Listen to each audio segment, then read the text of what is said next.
Hello, everyone. I'm Anna Barker. Happy 2023. I haven't seen anyone this year yet, and I have taken a long and much needed rest away from Victor Hugo because he is overwhelming. This man is overwhelming and overbearing, and this tremendous masterpiece of his is the longest book that I've offered as a tutorial and the most involved book that I've offered as a tutorial. And of course, I have the painting of Delacroix right behind me, Liberty Leading the People. I just thought, I will position it in a way where we can at least see Marianne with the wonderful French flag.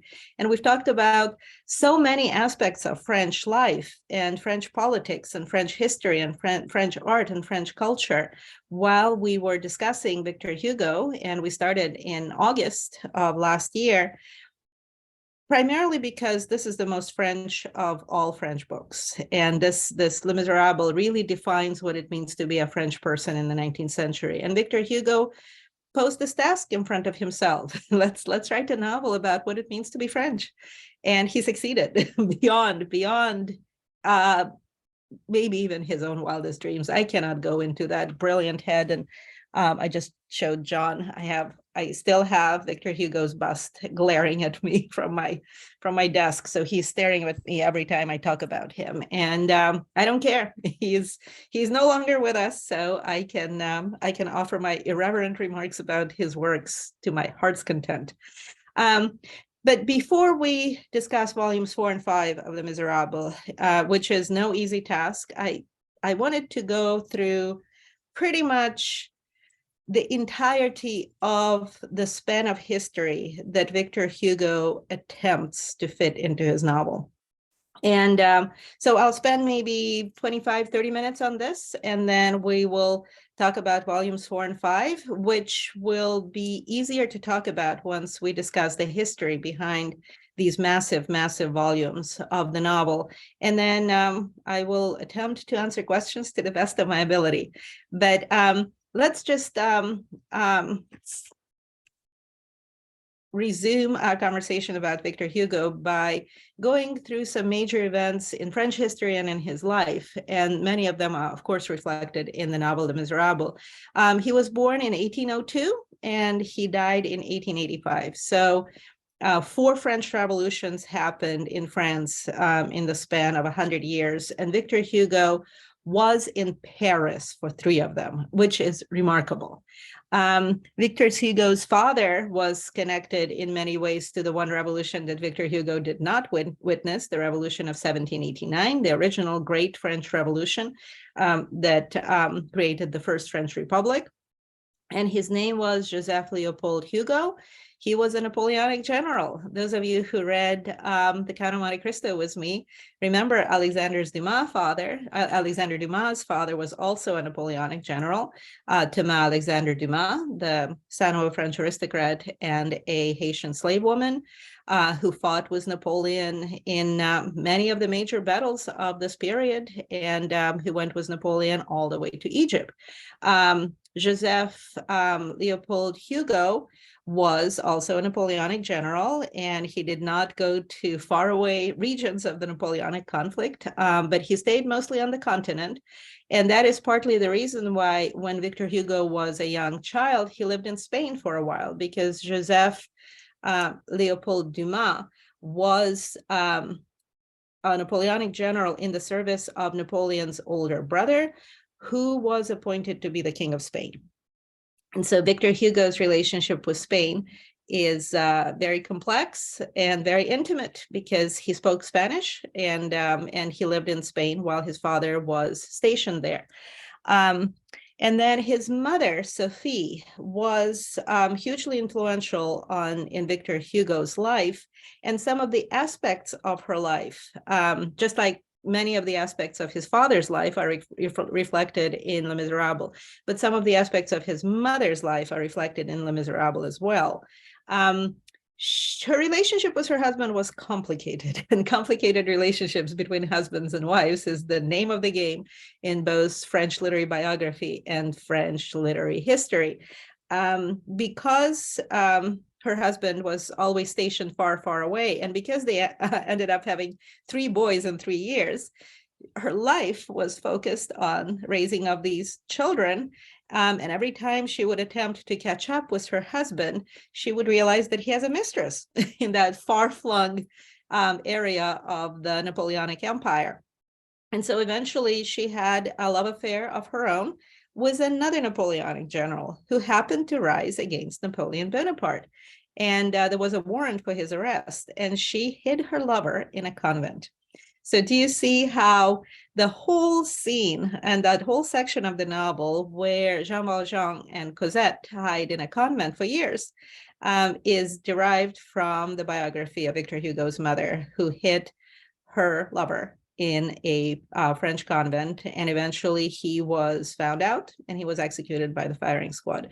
So Victor Hugo has the story of her mother's lover who was protected by her. Also, Victor Hugo was a preemie baby. He was born in the winter, in February, I believe, of 1802.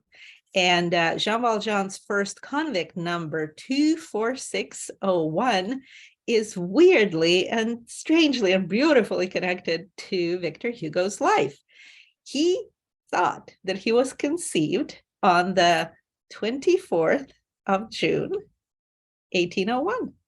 And so the number of Jean Valjean, his first convict number, are actually the numbers, the date of supposed Victor Hugo conception. So do you see how he is intimately connected to this character? Jean Valjean is Victor Hugo in so many ways, because Jean Valjean goes through all of these extremely complex historical events that sweep through France in the course of many years, because we encounter Jean Valjean as a convict in the 1790s, and then his life unfolds through the aftermath of the defeat of Napoleon at the Battle of Waterloo in 1815. And we spend so much time dealing with the Battle of Waterloo in the novel, and then goes all the way to the Revolution of 1830 and the Paris Uprising of 1832 and beyond.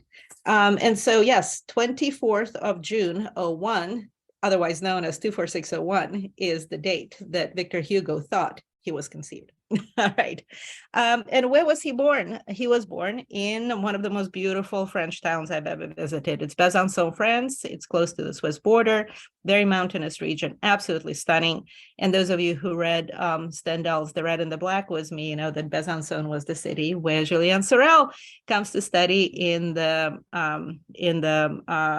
seminary. Why was it necessary for Victor Hugo to be born in this town?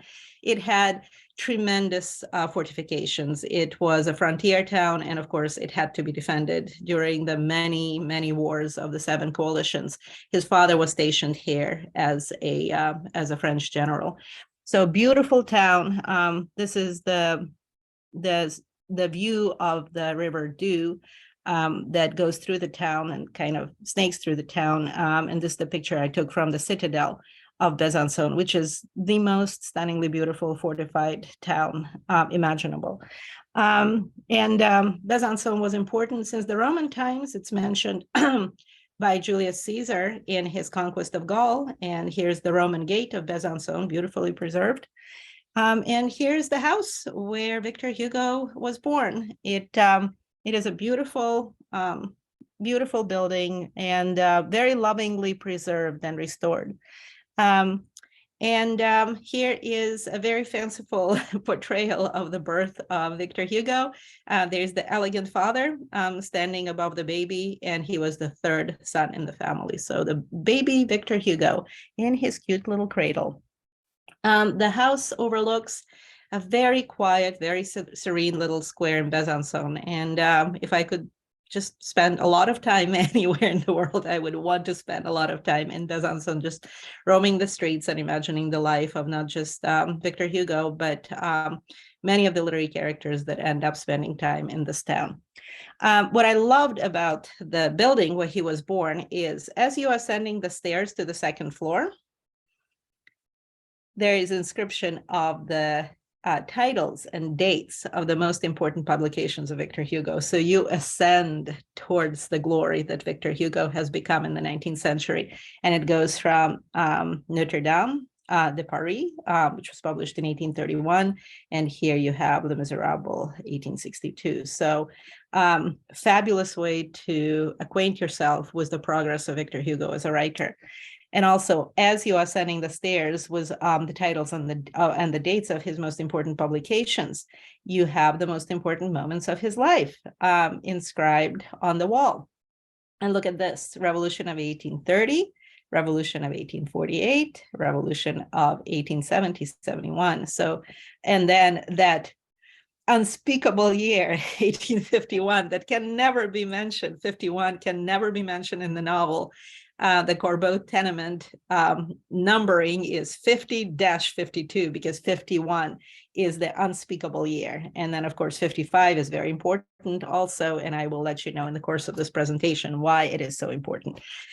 So the revolution that Victor Hugo did not witness, because he was born in 1802, was the revolution of 1789. And that goes back, way back to August, when I was posting all of that information about the importance of historical events in the novel. So 1789, the taking of the Bastille, the deposition of the king, the establishment of the first French Republic. And remarkably, Bastille Day is still celebrated today in France, which is the Fifth Republic at this point, as the foundational day of France. Louis XVI was deposed, and along with him, his beautiful and tragic wife, Marie Antoinette.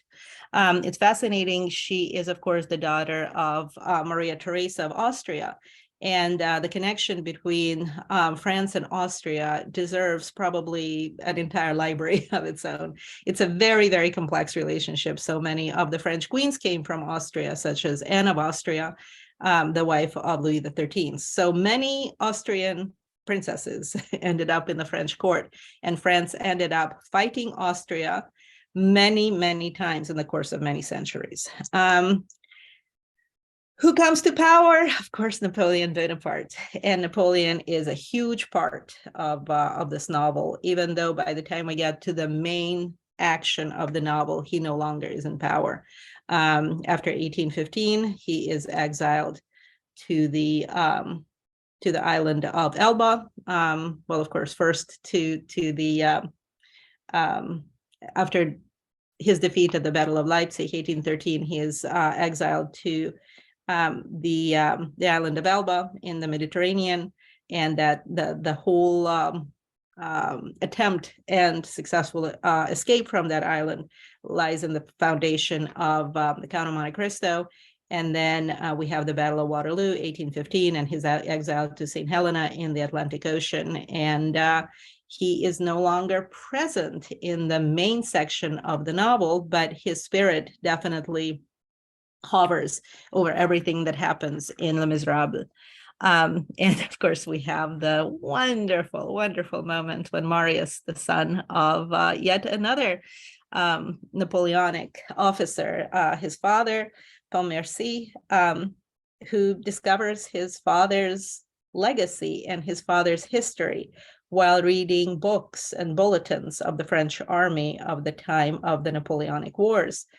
Just think to what extent that is absolutely the story of Victor Hugo himself, whose father died when he was young and who discovered much about his father while reading books about his father. So in so many ways, Marius's rediscovery of his past is Victor Hugo's rediscovery of his past and of the Napoleonic past of his father. And I love that moment when Marius reads through the night, and then all of a sudden in the middle of the night, he bursts the window open and screams into the darkness of the night, "Vive l'Empereur," long live the emperor. And he becomes a committed Bonapartist at that point.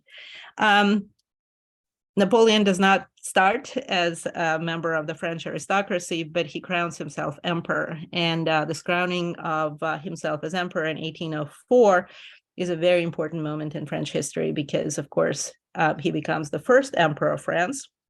And the Second Empire will be the period that will be the most turbulent period of Victor Hugo's life. And we'll talk about Napoleon III. Actually, one of you messaged me on January 9th and said, Anna, today is the 150th anniversary of Napoleon III's death. And I thought, okay, I must post something on the website. And then I just thought, I'm so done with Napoleon III. So I failed you. We could have commemorated his 150th anniversary of passing on January 9th. How about I'll wait till January 19th, and I'm going to post 10-day late note about Napoleon III. So this is Napoleon I of the First French Empire. And of course, when he's deposed, we have the Restoration, and Restoration is the time period that will be instrumental in creating a lot of literary excitement in France. So Restoration happens in 1815, and then it concludes in 1830. And Louis the 18th was the younger brother of Louis the 16th. And as I mentioned in some of my comments, Louis the 17th is the young Dauphin, the prince who died in jail. So the son of Marie Antoinette and Louis the 16th is Louis the 17th. He was given the honorary title. He never ruled France. He died in jail as a child. And then Louis the 18th is the younger brother of Louis the 16th. And then Restoration ends with Charles the 10th. He is the final Bourbon king of France. And it's fascinating that he is going to set in motion this period of a rule of a French monarch ending abruptly because of a revolution, being sent into exile, dying in exile. And so he will be the first French king who will be deposed but not executed after the revolution. So his younger brother, Louis the 16th, was executed. Charles X goes into exile. Of course, where does he go into exile? To the Austrian Empire, because Austrian Empire is connected very, very intimately with the French royal family. And I told you that last summer I actually went to Slovenia and I visited the crypt where Charles X is buried. And it's the end of the Bourbon rule of France that started with Henry IV, of course, who converted from Protestantism to Catholicism to become the king of a Catholic country. And Charles X is the final of the French Bourbon.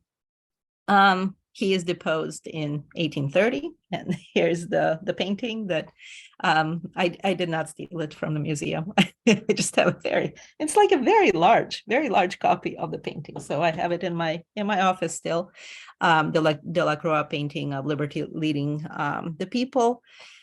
And a cadet branch of the Bourbon, the Orleans family, comes to power. It's Louis Philippe, and I like to joke about him. He has the most incredible track record. He comes to power with the Revolution of 1830, and he leaves power with the Revolution of 1848. So he's the between the two revolutions king. And Victor Hugo's life is beautifully connected to this king. Remember, he writes a very long essay about Louis Philippe, how he was just sort of this bourgeois king. He was the pedestrian king. He was the king who loved his wife and as much as he loved France, and he was just sort of the citizen king. Why was Victor Hugo so positive in his portrayal of Louis Philippe? Because he was very successful during the reign of Louis Philippe. And so after that comes the Revolution of 1848, a very bloody revolution, a very violent revolution, a revolution that spreads all over Europe. This revolution is going to rock Poland. I think I have Poland, Hungary, Austria. All of the countries, all of the major imperial centers and monarchy centers of Europe will be rocked by the Revolution of 1848. And the person who will come to power after the Revolution of 1848, first as a president, will be Napoleon, the nephew of Napoleon I, and who will proclaim himself emperor during that cursed year of 1851 and precipitate the exile of Victor Hugo. And then all that will end with the Franco-Prussian War of 1870 and yet another revolution, the Paris Commune of 1871. So here's the portrait of a beautiful, young, exciting Victor Hugo, a young man in his 20s, a young man who will become not only France's greatest novelist, but France's greatest poet and greatest playwright. There are very few, very, very few writers who succeed in every genre, and Victor Hugo was one of those writers. He published multiple volumes of poetry, and his plays have become the basis of many famous operas, and I'm going to talk about it in a moment. So that year, 1830, is just so important in Victor Hugo's life because this is the beginning of him as a mature writer and as a thoughtful human being who is beginning to incorporate what is happening around him into his literary works. He's 28 when this revolution happens, and it's fascinating. He doesn't participate in the revolution. It's happening in Paris, but he is too busy. He has a book deal coming up, and he is late with handing a novel to his publisher, and that novel is Notre Dame de Paris, which is always erroneously translated as The Hunchback of Notre Dame into English. And I love the title Notre Dame de Paris a lot more because it is a novel about the central position of a Gothic cathedral in the life of a city. And so 1830 happens. He is not participating in the revolution. He is busy finishing a novel and he's waiting for a baby. What else happens in 1830? It's just kind of like one of these crazily exciting years in French history. Hector Berlioz performs the Symphonie Fantastique. And we talked about the symphony a great deal when we talked about The Red and the Black, the Stendhal novel, which was also published this year. So 1830 is Berlioz's Symphonie Fantastique, Stendhal's The Red and the Black, which of course takes place in the 1820s, but you can see in that novel the restless energy that is going to spill onto the streets of France and will result in the revolution, the Second French Revolution of 1830.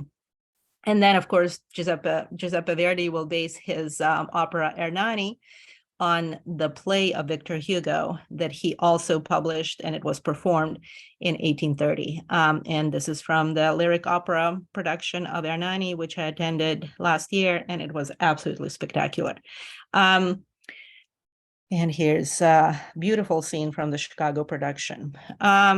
What else does Victor Hugo write in the 30s? Well, it's, of course, his play, The King Amuses Himself, which will become the foundation of Giuseppe Verdi's Rigoletto. So Victor Hugo's 1832 play, The King Amuses Himself, is the foundation of Giuseppe Verdi's Rigoletto. And this is actually the set for Rigoletto at La Scala, and I went to see this production last summer.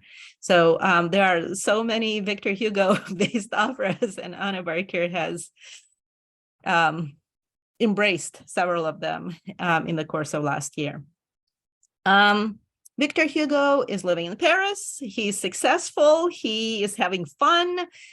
His plays are being performed. Just think, 1830, he publishes Ernani. 1831, he publishes Notre Dame de Paris.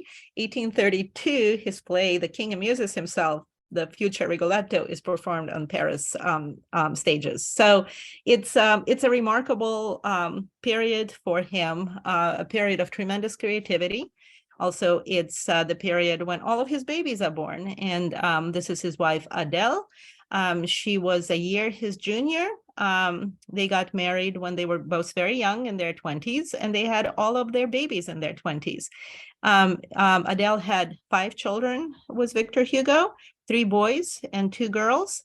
And then all of a sudden, when the 5th child was born, she was kind of done with Victor Hugo, and she had an affair with a journalist, a literary critic, and Victor Hugo started having affairs of his own. And so the marriage lasted until her death. She died, let me look at my cheat sheet, in 1868, and Victor Hugo is still living in exile at that time, and he will not attend his wife's funeral because she wanted to be buried in France, and he will be still far away from France, and not so far away from France when she died. The first child they had, a little boy, died, and so 2 sons and 2 daughters grew into adulthood. Here's a portrait of Victor Hugo with one of his boys, and here's an illustration of Notre Dame de Paris, and here's Quasimodo holding on to one of those marvelous Notre Dame de Paris gargoyles. So this is a fun time in Victor Hugo's life. Also, what happened to him during this time period is he meets Juliette Drouet. She's an actress, she's a courtesan, she's an absolutely beautiful young woman, and Victor Hugo starts an affair with her. And it will be one of probably hundreds of relationships which he will have with many women in the course of his long life. But Juliette Drouet becomes the most important woman in his life, probably even more so than his wife, because she will outlive his wife.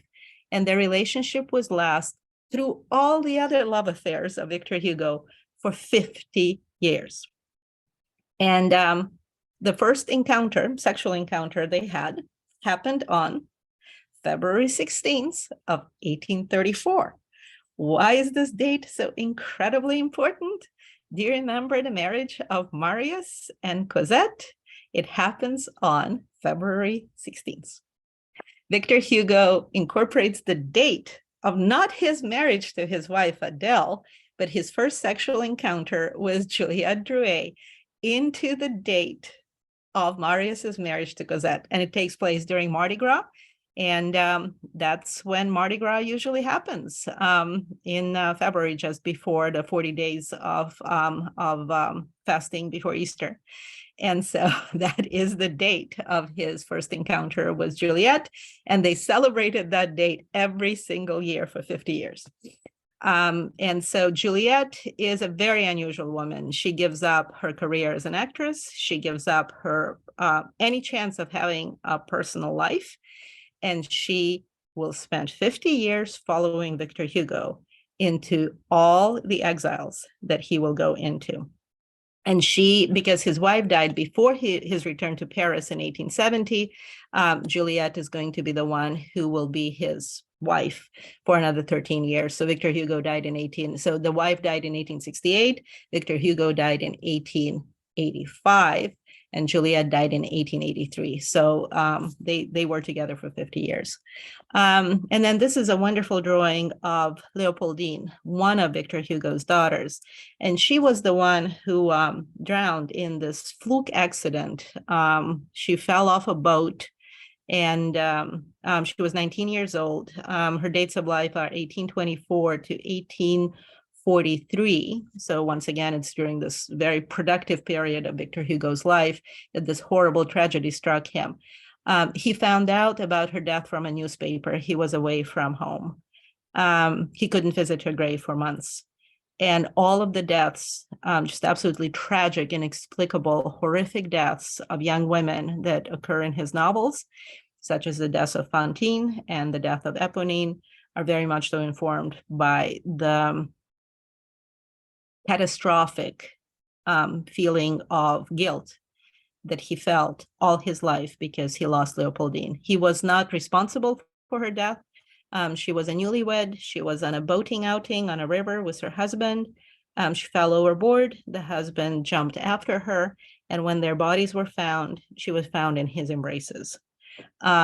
She was also expecting their first baby.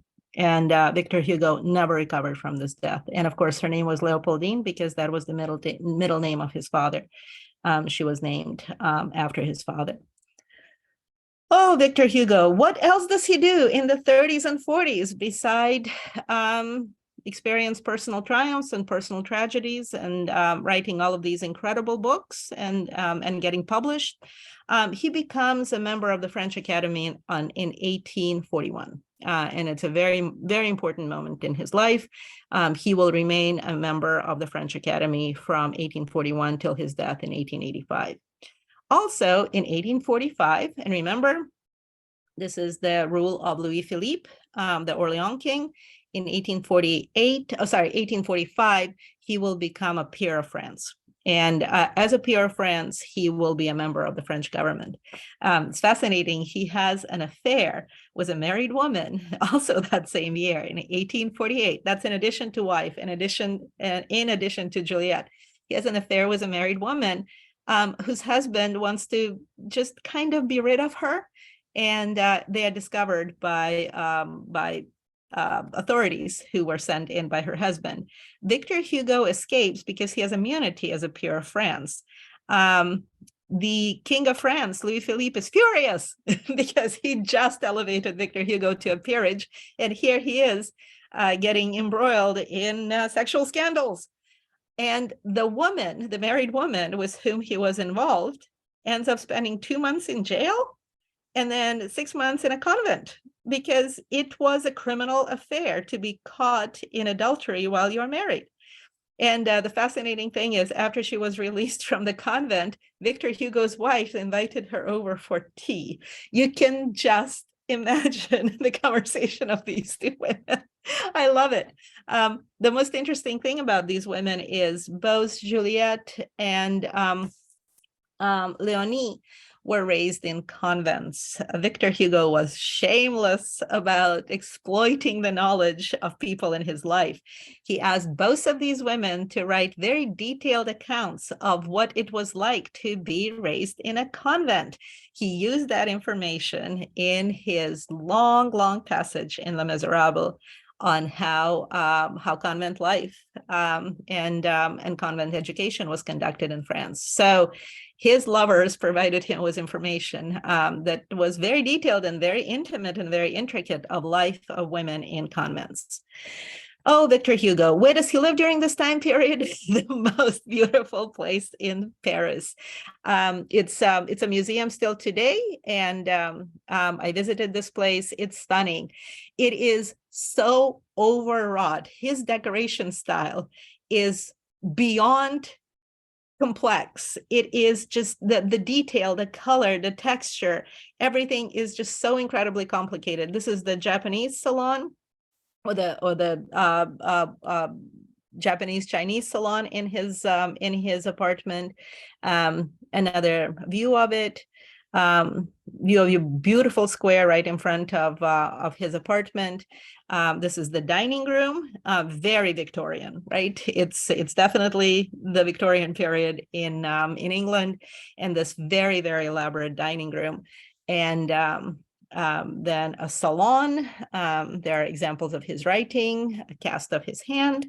And that this is the bedroom of Victor Hugo. You have to understand that he left this apartment, and everything in this apartment was sold off because Victor Hugo was under warrant of arrest. He had to flee France in 1852 with a false passport that was provided to him by his lover, Juliette Drouet.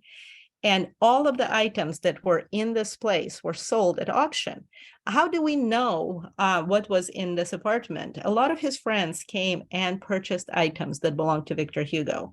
And some of these items were kept by the families of these friends. So when the museum was reconstructed, some of the items that are original, but most of the items are just the reconstruction of the writer's life in the 1830s and 1840s in Paris. And let's see. So the revolution of 1848 happens. We just talked about it. It's huge. And here's the image that I was looking for. This is the revolution of 1848 in Hungary. They are fighting against Austrian rule. The Poles are fighting against Russian rule. Do you remember one of the characters in Les Misérables constantly is fighting for freedom for Poland? It was definitely one of those driving, passionate themes in 19th century European political life: the liberation of Poland from Russian rule and the liberation of Hungary from Austrian rule. And this is the time period when the French flag, do you remember we talked a great deal about the French flag? I still have it right here by my desk. This beautiful thing that was designed by the French writer, French painter David. And Lafayette, Marquis de Lafayette and David designed the French flag after the French Revolution. This was the flag that was in jeopardy in 1848. And remember, Victor Hugo talks about the revolution of 1848, even though it falls completely outside the chronology of Les Misérables. For Victor Hugo, that's the important revolution because he participates in it in a very big way. Why? Because between 1845 and 1848, not only was he a peer of France and a member of of the French government. But between 1848 and 1851, he serves in the National Assembly. And so Victor Hugo had actually four stretches in his life when he served in the government of France. And so he feels that the assault that happens on French civil life during the Revolution of 1848 is a personal affair for him. He goes to the barricades in 1848, but not to be a part of the revolutionary movement, but to be on the government side, and he helps take down one of the barricades in 1848. Why? Because he feels that France cannot turn on itself. And so do you remember how tortured and belabored his thoughts in volumes 4 and 5 are about the nature of French revolutions and what it means to be a part of a French revolution, and how lovingly he portrays all of those friends of the ABC. By the way, in the past months, I missed those lovely, irreverent, clever boys more than any other character of Les Miserables. I absolutely miss Enjolras and Grantaire and all of those absolutely marvelous characters that he creates. He creates them so lovingly and with so much power of imagination, precisely because these are the characters, or these are the historical figures that he will be killing in 1848. He is on the government side. And do you remember when they shoot the artillery officer? And it's a very tense moment when they're on the barricade and the government forces bring in a cannon, and they feel that they are going to delay the destruction of their barricade by a few minutes if they shoot the artillery officer who is commanding the cannon that was brought in by the government forces. Victor Hugo is the character who brings in, or the historical person who brings in the cannons in 1848 to take down the barricade. So his portrayal of the entirety of the horror, and how he says that at one point every barricade becomes Jericho's raft of the Medusa, of all of these corpses in a very macabre way hanging down from all of the trappings of the barricade, this ghoulish sense that you have of dead corpses. Do you remember when Jean Valjean is taking Javert out and everybody assumes that he's going to shoot him? They walk past the corpse of Eponine. And it's just such a jarring moment for us as readers, because we love her so much, because she is this beautiful spirit who was in love hopelessly and sacrificed her life for love. But they walk past the corpse of Eponine. It is that ghoulish sense of that raft of the Medusa that we talked about so much during the tutorial. Victor Hugo has to come to terms with the fact that he was on the government side in 1848. And he was the one who caused the death of the young revolutionaries. And so he resurrects those young revolutionaries in volumes 4 and 5 with so much love, with so much passion, with so much zest for life. And there are these incredibly beautiful characters that I miss more than any other character in Les Miserables, precisely because Victor Hugo is coming to terms with what it meant to be him. And I showed this painting at one point during our tutorial. This is Lamartine giving an impassioned speech of why the French flag should be this French flag and not this flag. And do you remember on the barricade in 1832, the barricade scene that Victor Hugo describes in Les Miserables, they hoist the red flag of the workers' movement. This will be, again, the flag that will be hoisted during the Paris Commune of 1871. So France will have a long history of flirting with the red revolutionary flag. And then, of course, in the 20th century, it will become the flag of the Soviet Union and the Chinese People's Republic. So, and one of you actually very cleverly pointed out that this French flag looks different from this French flag, because this was the official flag of France for a very brief period during that heady time of the Revolution of 1848. So Alphonse Lamartine, the poet and the French politician, gives an impassioned speech, and this is the flag that survives. And fascinatingly, do you know who's holding the flag? The statue that is holding that flag is the statue of Henry IV, the first Bourbon king of France, who has nothing to do with the French flag that was created after the first revolution of 1789. Oh, French history, so exciting. So Louis de Philippe is deposed. It's 1848. and this man comes to power. And this is the man that will be the arch nemesis of Victor Hugo. This is the man who's partly responsible for the creation of Les Miserables. And I'm coming to that very important realization. How was he related to Napoleon I? I'm just going to show you some images. Josephine, Napoleon's empress, was married before she married Napoleon. She was older than Napoleon, and she had 2 children from her first marriage to a French aristocrat who was executed by guillotine.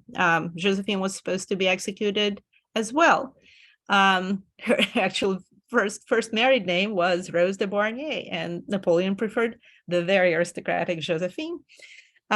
She had a son, Eugene, and a daughter whose name was Hortense. Because Josephine and Napoleon could not have children, she was infertile by the time she married him. Captivity and imprisonment during the French Revolution completely undermined her health. They decided to marry Hortense to Napoleon's younger brother. So they are not related in any way biologically, but Josephine's daughter from her first marriage ended up marrying Napoleon's younger brother. And they did have a baby who was supposed to be the next Napoleon, but he died in his infancy. If that baby would have lived, Napoleon would not have had to divorce Josephine, but he did divorce Josephine. He married another Austrian princess, Marie-Louise of Austria, who was the niece of Marie Antoinette. And that is one of those puzzling things in history. Why behead a beautiful Austrian princess so that the next French monarch could be married to yet another beautiful Austrian princess? So Napoleon's second wife was the niece of Marie Antoinette. And because Napoleon lost power, his son was Marie-Louise of Austria, is considered Napoleon II, but he was a young man of very ill health. He lived in Vienna, supervised by his Habsburg relatives, and he died without ever assuming the throne of France. And as a consequence, because Josephine's daughter continued having babies with Napoleon's younger brother, so there was a third child finally born into that family, also named Napoleon, and he ended up living past infancy, past his teens, past his youth, and he was the one who became the president of the French Republic in 1848. And Victor Hugo was originally quite okay with that. Remember, he was in the National Assembly between 1848 and 1851. He was a member of the French government once again. But then in 1851, because Napoleon could not be reelected as president, he decided to proclaim himself emperor. He becomes Napoleon III. The Second French Empire is born. It will last from 1851 to 1870, and these are the years when Victor Hugo is going to be in opposition to everything this man does. He will write that book, Napoleon le Petit, Napoleon the Little, and it infuriated Napoleon. There's a warrant for Victor Hugo's arrest. Juliette Drouet, his mistress, gets him a fake passport, a passport that belonged to a publisher in Paris. And Victor Hugo crosses the border with Belgium, and he goes into exile that will last for 18 years. Did he think that he would stay away from his beloved France for 18 years? Never. Victor Hugo is in despair. He is in a state of depression. He cannot imagine living without France, but he will have to make this stance last. And so he cannot go back to France because there's a warrant for his arrest. And he will not go back to France. Even Napoleon III will issue an amnesty. Victor Hugo will feel like my stance is more important than the amnesties of that evil Napoleon III. I'm going to stay in exile out of principle. And that exile will last 18 years. First, he will go to Brussels. He will stay in Belgium. And then he wants to be as close to France as possible, but not under French jurisdiction. And he goes to the most unusual place. And this is what I've been promising to you for months now. And here it is, the big revelation. This photograph was taken of Victor Hugo on the island of Jersey. And let's do a little bit of geographical tour of the islands between England and France. The island of Jersey is right here. These are called the Channel Islands, as in the English Channel, and these are the Channel Islands. They belong to England to this day. Why are they so close to France but belong to England? This is the map of the Norman conquest of England, as in William the Conqueror conquest of England. So that is the time period when all this territory, which is England today, and Normandy, which is right here. By the way, that's where Gustave Flaubert was born. So I'm planning a visit to Normandy to find out more about another writer who was produced by this region, Gustave Flaubert. And so Guernsey and Jersey, the two Channel Islands, are part of this Norman kingdom of William the Conqueror. Let's fast forward to the 100 Years' War, when England ruled a big chunk of what is today's France, right here. And do you see Jersey and Guernsey are under English control? So this is the time period of the Battle of Agincourt, Joan of Arc, that time period. Here they are today, the islands of Jersey and Guernsey. This is what they look like, the larger Jersey and the smaller Guernsey. And Victor Hugo will first go to Jersey. He will have to leave Jersey because he will support freedom of speech on the island of Jersey. And he will support a publisher's ability to critique Queen Victoria of England. And because of that, he has to leave the island, and he finally settles on the island of Guernsey. He will come here in 1855 and stay here for 15 years. He will come to the town of St. Peter Port. He will purchase a very large house. Just a second. Let me just show you the house. Hauteville House. And this is the building where the most French of all French novels will be written, as close to the French coast as possible. This is it. There's a ferry that goes back and forth between the French coast and Guernsey, but as far away politically and geopolitically as possible. And so this is what he will look like in 1861. It is shocking to me how much he looks like Jean Valjean, right?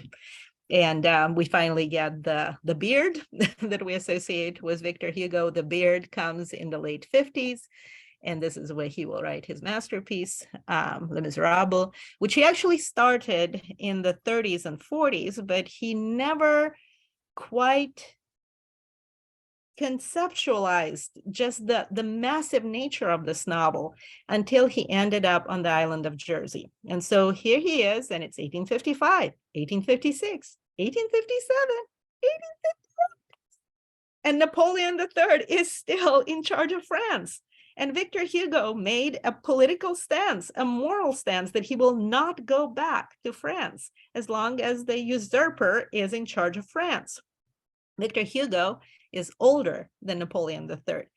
It's 1858, and Victor Hugo is starting to panic just a little bit that the usurper is going to stay in power longer than Victor Hugo's life. And what is his response to that usurpation? He starts finishing the most French of all French novels that will explain to the world what it means to be French in the 19th century. So Les Misérables is not just this incredible, beautiful artistic creation. It is a political statement of an exiled writer to prove to the usurper Napoleon III that he is the essence of what it means to be French, and not Napoleon III, the nephew of Napoleon I. And so here's this beautiful house, Hauteville House. This is what it looks like today. I've never seen it. I would love to go. I can't wait to be able to go to Guernsey to see the place where Les Misérables was finished. And do you see this upper section here? This was Victor Hugo's workshop. He overlooked the sea, and this is where he created the most memorable characters of French literature. It's like, you can't make this stuff up. You cannot make this stuff up. It's the entrance to the Hauteville House. This is what it looks like on the inside. So if you think that his apartment in Paris was overdone and overwrought, this is what he created painstaking 15 years of decorating, buying antiques, bringing all of these amazing things into his house. Fascinating thing, he went on a lot of antique finding missions. He would travel to Holland mostly. He loved Belgium and Holland. He would always go with Juliet, his mistress. She went into exile with him. Everywhere where Victor Hugo and his family moved, she would be there too, always respectfully living in an apartment or house away from the family home. And then all of the antique finding missions, that's what Victor Hugo did on vacation with his mistress Juliet. Look at this. It is so incredibly overdone, but this is the exile home.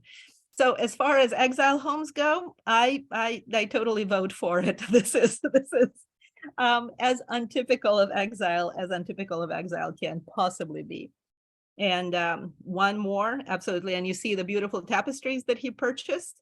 And then he incorporated the tapestries into the walls of the room and also into the ceiling of the room. And does he like Dutch, Flemish, and Belgian stuff? Yes. He creates this absolutely elaborate fireplace. And do you see what it is? It's like Hugo, right? The H is incorporated into the fireplace in the dining room at Hauteville House. And this is the library. So if you're wondering, how did Victor Hugo have all the historical information that was necessary for the creation of all of those massively important essays that are a part of Les Misérables? He had a complete library at his disposal at Hauteville House. And this was the study. So this was the view that Victor Hugo saw while he was creating Les Misérables. And I was meaning to write all of this down for the past 4 months, but I couldn't because this is so exciting. I had to do it in person with my arms waving around like this because it is just the most breathtaking part of the story of the creation of Les Misérables. The man goes into exile, creates this absolute Kubla Khan style treasure palace on the island of Guernsey, off the coast of France, under the English jurisdiction, to write the novel that will show a giant middle finger to Napoleon III of France. It's stunning, absolutely stunning. And there's a photograph of Victor Hugo standing on the top balcony of the 4th floor of Hauteville House. And this is what he looked like when the novel was finished. It's 1862. The publication of the novel, it is absolutely a bomb. Do you remember I suggested that you read the book, The Novel of the Century? The information that is provided there is invaluable. And Victor Hugo kept the publication under complete tight secret. The publisher was from Brussels, Belgium. The publisher did not know what the novel is about, how long the novel is, and what this novel entails. He paid Victor Hugo something like 250,000 francs for sight unseen novel. He came to Guernsey to negotiate the contract with Victor Hugo, and Victor Hugo refused to move to Belgium for the publication part. So all of the proofs had to go from Brussels to the coast, from coast to England by ship, from England by ship back to Guernsey. Then Victor Hugo had a whole army of women who were doing all of the copying, supervised by his mistress, Juliet. Then he would always keep a copy to himself with all of the changes. Then they would have to wait for fair weather. The copies would then go by ship from Guernsey to the English coast, from the English coast to the Belgian coast, from Belgian coast to Brussels. And all this was tightly coordinated under complete secrecy. And so when the novel came out, it was an absolute explosion. Everyone was critical of it. Everyone on the left was critical of it because it had such a wonderful portrayal of clergy. And of course, the Bishop of Digne, who was this incredible saintly human being who gives a second life to Jean Valjean, who purchases his soul from darkness with the price of 2 candlesticks. And then, of course, the right, despised the novel because it's a novel about prostitutes and convicts. And so when Victor Hugo was seeing all of the reviews, he just said to himself, I must have done something right. Everyone hates it, except the people of Paris and the people of France.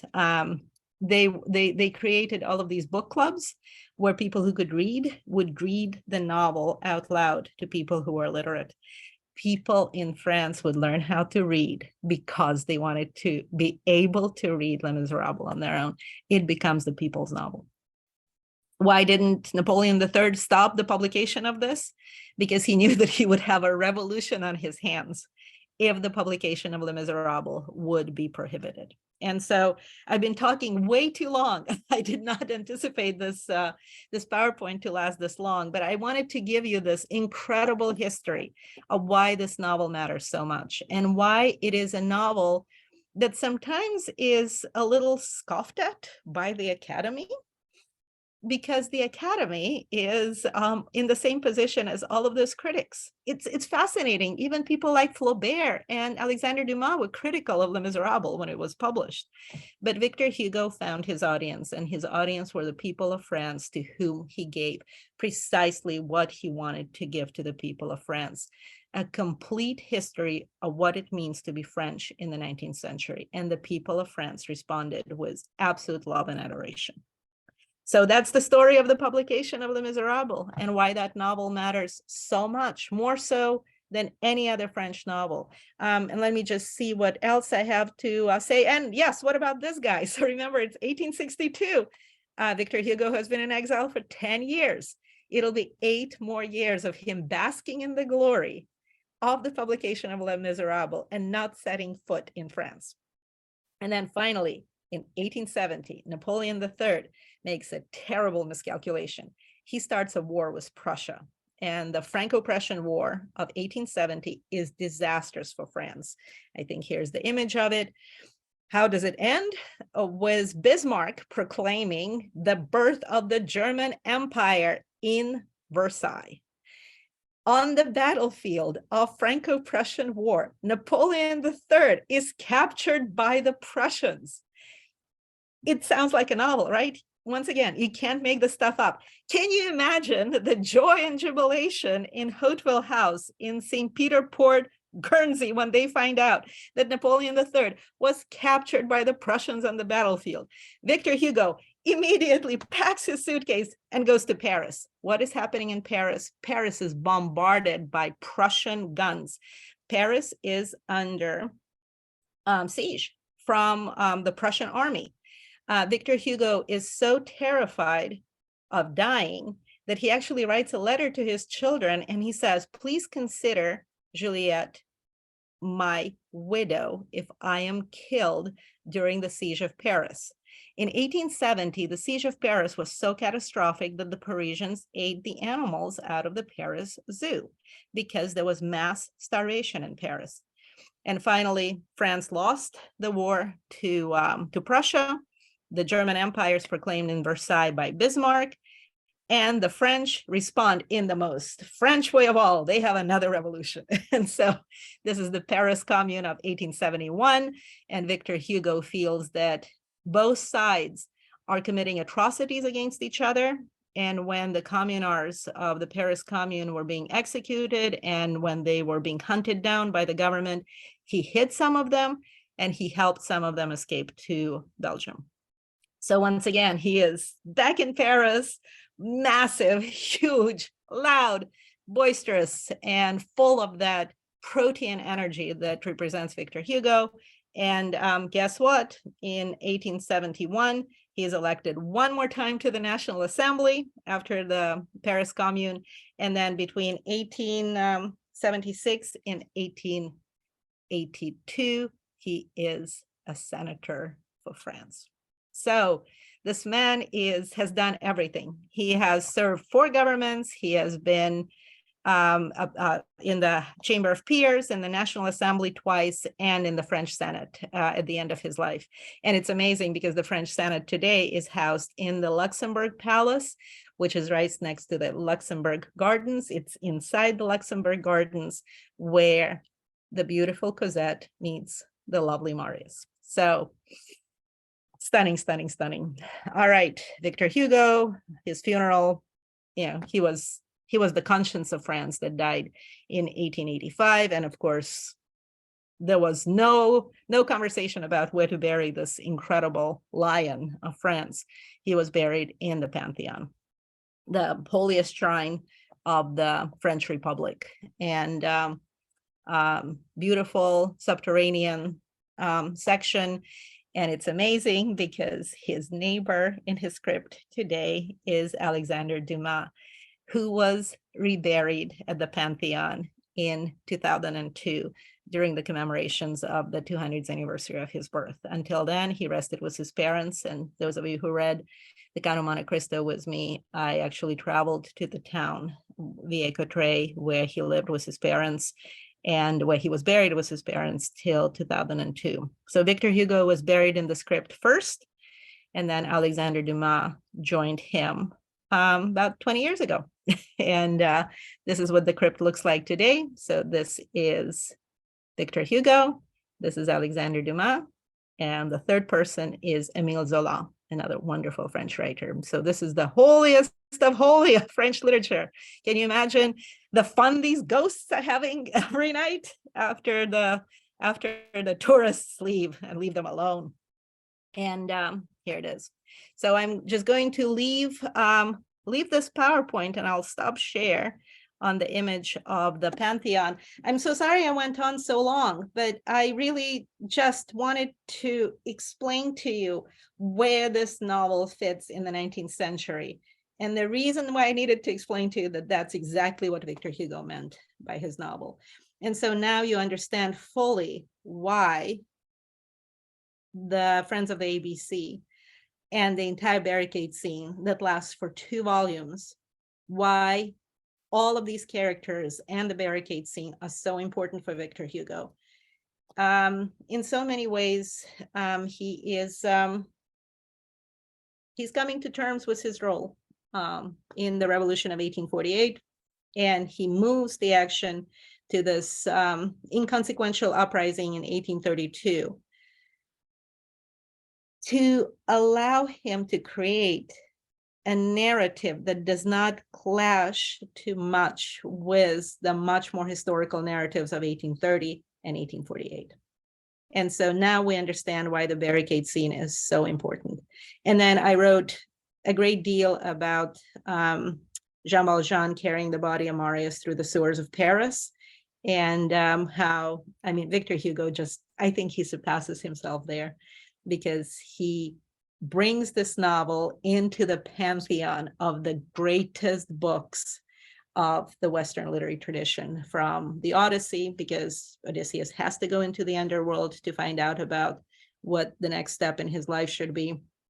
Aeneas, of course, of Virgil, who has to go into the underworld to find out what the next step in his life should be. Dante Alighieri, who invites Virgil himself to go into Inferno with him, to allow him to proceed out of the dark wood where he finds himself at that point in his life.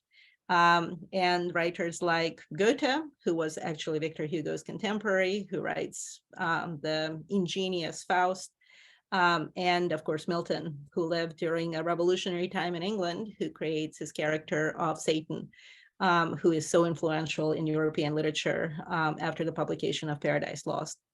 So Victor Hugo, I mean, he puts his novel into the pantheon of the greatest books of the Western canon, and he does that at the end of the novel, where he sends his character into the underbelly of Paris, into the subterranean world, into the underworld, in order to allow him to ascend and transcend into a rebirth for a young man. And remarkably, Victor Hugo then merges the entire reappearance of Jean Valjean after from this underworld, from the belly of the beast, was the idea of Christ.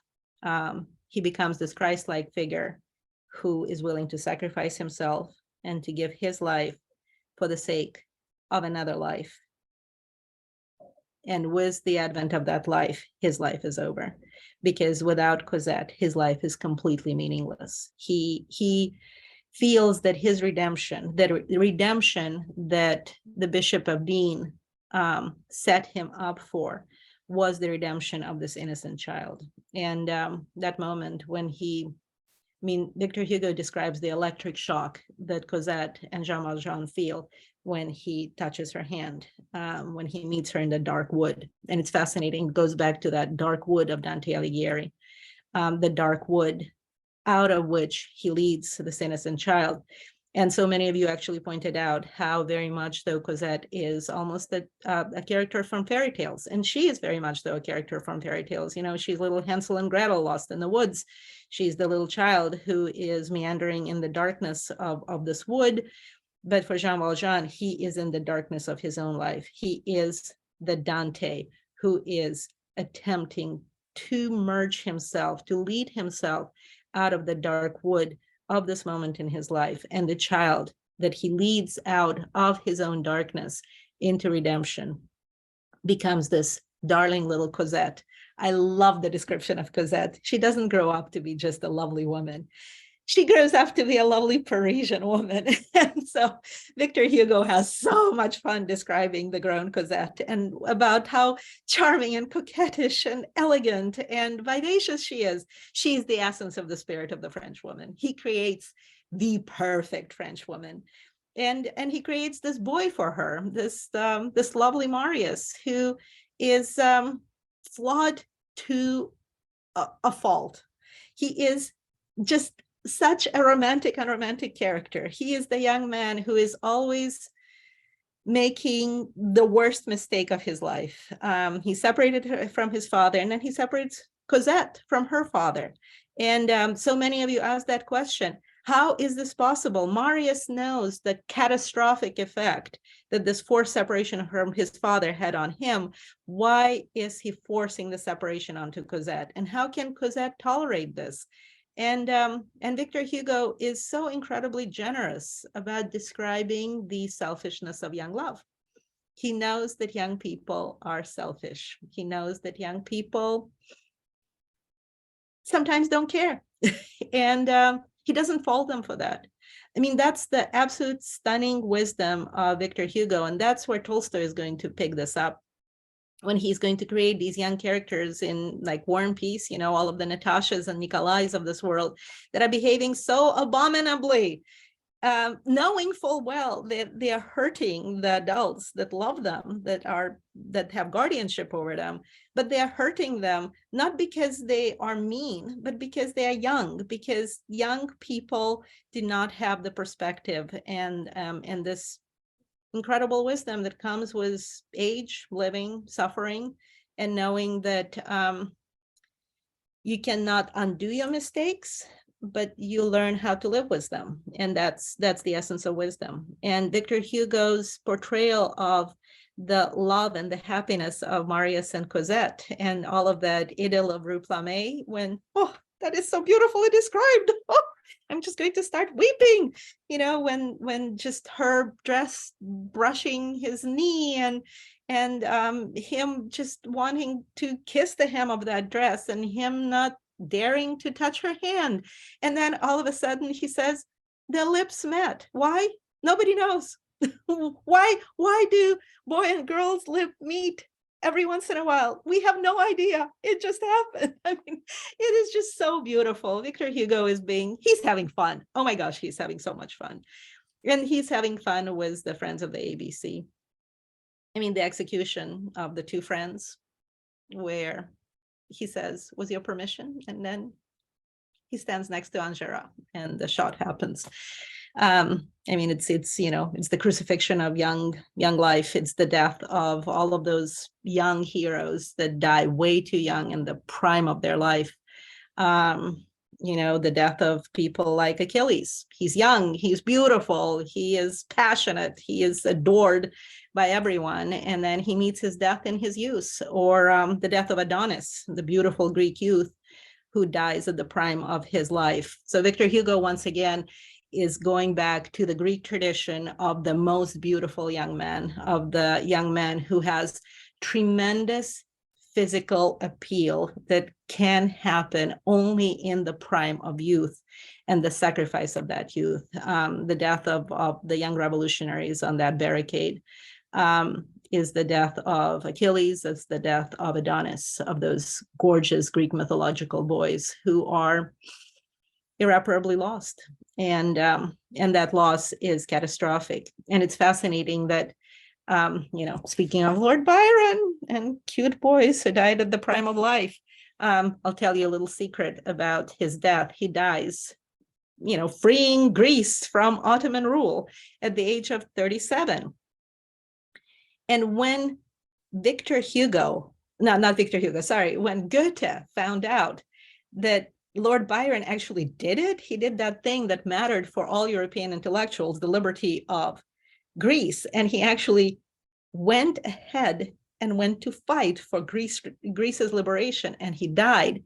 He creates a character in volume 2 of Faust that is inspired by the sacrifice of Lord Byron. So this idea of young life being thrown away at the prime for an idea is going all the way back to Greek mythology. And of course, Victor Hugo would have known about Byron and Byron's death, and to the point where that death inspired a character who sacrifices himself for an idea in Goethe's Faust. We'll need to read that book one of these days. Okay, John asked if there are any questions, and I hope my talk helped structure the last 6 months of our lives and put it into a context that makes the massive stunningness of this novel just so much more explicable. And some of you ask me, what about Thénardier? Like, what about Thénardier?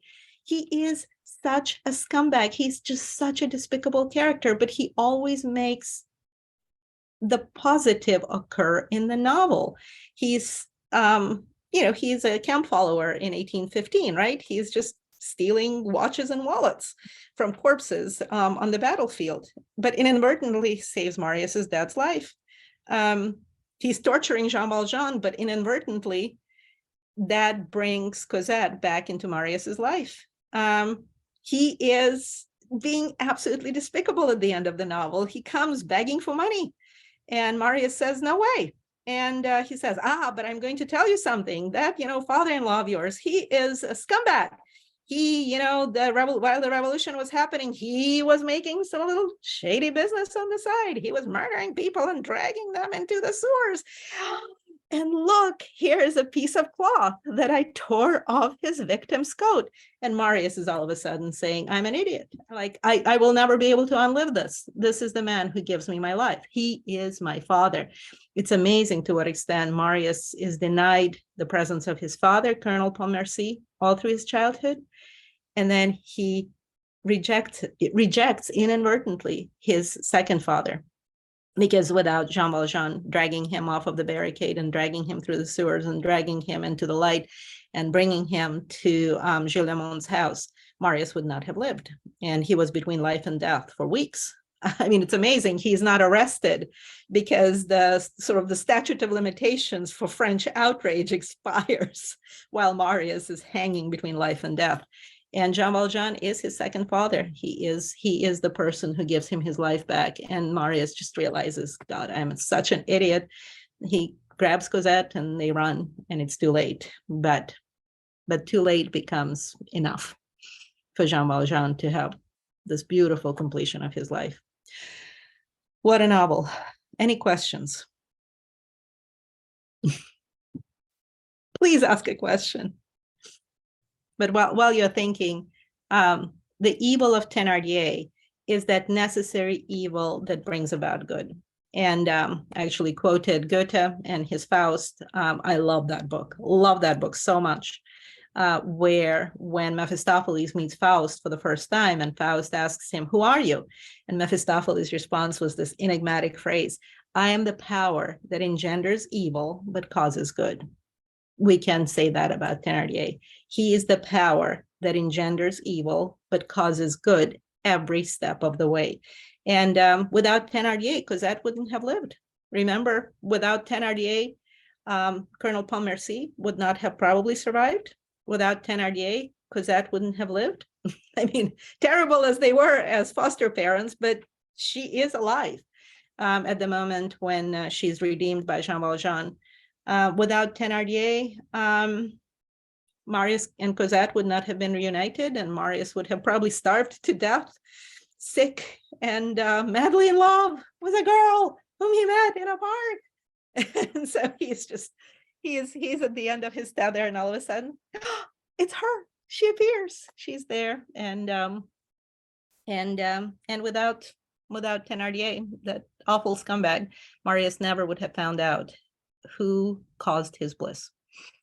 And the end of the novel is unbearable for me personally. I still have not read the last page. I probably won't be able to for a very, very long time. I lost my dad last year, a year and a half ago. I can't read the last page of The Misérables. It's too harsh and too honest. And thank you, Victor Hugo. All right, I'm done. Any questions? Let me see. John, do you see any questions? Oh, you're welcome. Yeah.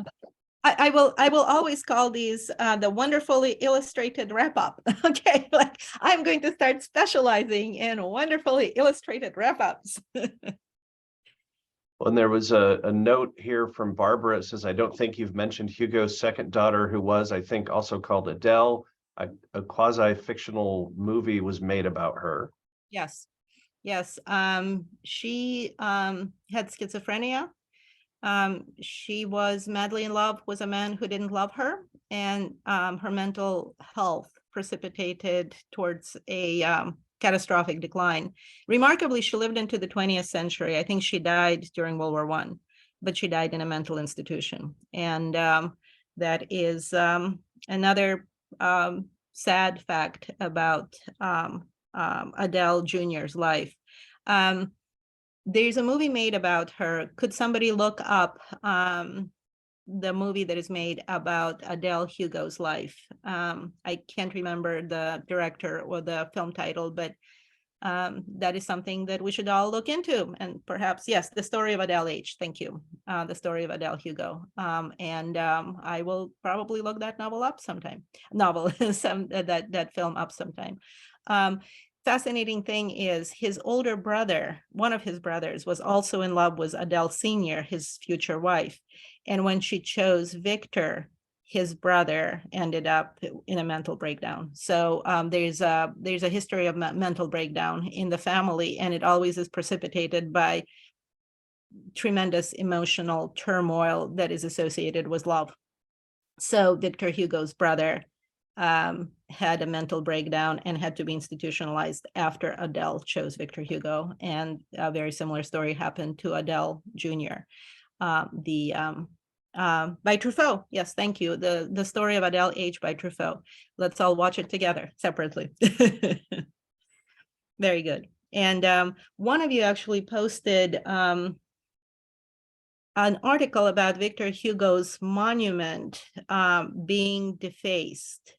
And it's fascinating how, so Victor Hugo is a politician. He was known for his very, very firm stance that lasted his entire lifetime against capital punishment. So that was his number one stance as a politician, and also universal education. So you can tell from Les Miserables that universal education is something that he cared for deeply all his life. And the Friends of the ABC, what they do in their free time when they're not too busy being cute and brilliant, they teach working class people to read. That's so that was another one of Victor Hugo's very, very important political stances. But also he spoke out against slavery, and especially slavery in North Africa, and by extension, slavery in the United States. And it's fascinating that he sends Thénardier to become a slave owner in the North American continent. That's why he needs money. So Marius transfers money into a bank in New York so that Thénardier would be gone, just gone, leave France, go across the ocean, and then go and collect your money in New York, and he will want to go into slave trade. And of course, it's fascinating that the novel is published during the Civil War. And so slavery is going to be abolished. The Emancipation Proclamation will be signed by Abraham Lincoln a year in 1863 after the publication of Les Miserables. But there is an odd twist to Victor Hugo's opposition to slavery. He supported French control, colonial control of North Africa, so he supported French colonial effort in North Africa because he felt that that is one way to stop African slave trade. So if there are people who attack monuments of Victor Hugo, it's because of his support of French colonial expansion into North Africa for the most humanitarian of reasons, to stop the North African slave trade. So do you see how complicated it becomes with Victor Hugo? And I will be completely honest about, it's like the good, the bad, and the ugly. He was supportive of French colonization of North Africa, but the one reason why it worked for him was because slave trade was practiced in North Africa, and he felt that if French Republic is going to be in control of places like Tunisia, Morocco, and Libya, that will stop the slave trade. All right, I noticed a bunch of questions coming in. Do you have them, John? Actually, they are mostly about the film. And thank yous to you for such a wonderful presentation. Anytime. I don't think we had any questions. Do we have to say goodbye? I mean, this is like yes and no. I'm done. I'm done with Victor Hugo. I can't take it anymore. But I do want to, I probably will not read this novel. It's called Toilers of the Sea, and it's about a novel that is set in Guernsey. And the novel, it's fascinating how little sea there is in Les Miserables, considering that the novel was finished while Victor Hugo was literally looking at the waves crashing against the Guernsey shore. But while he's living in Guernsey, he does write a novel about Guernsey, and it's called Toilers of the Sea. So I'm going to see if there is a download of that novel available, and I would love to listen to it. And I mentioned that I started reading a bit of Extra Flaubert and the novel Salammbô. Oh my God, it is steamy. It is sexy. it is absolutely hot. And it's set during the First Punic War between Carthage and the Roman Republic in 300 before Common Era.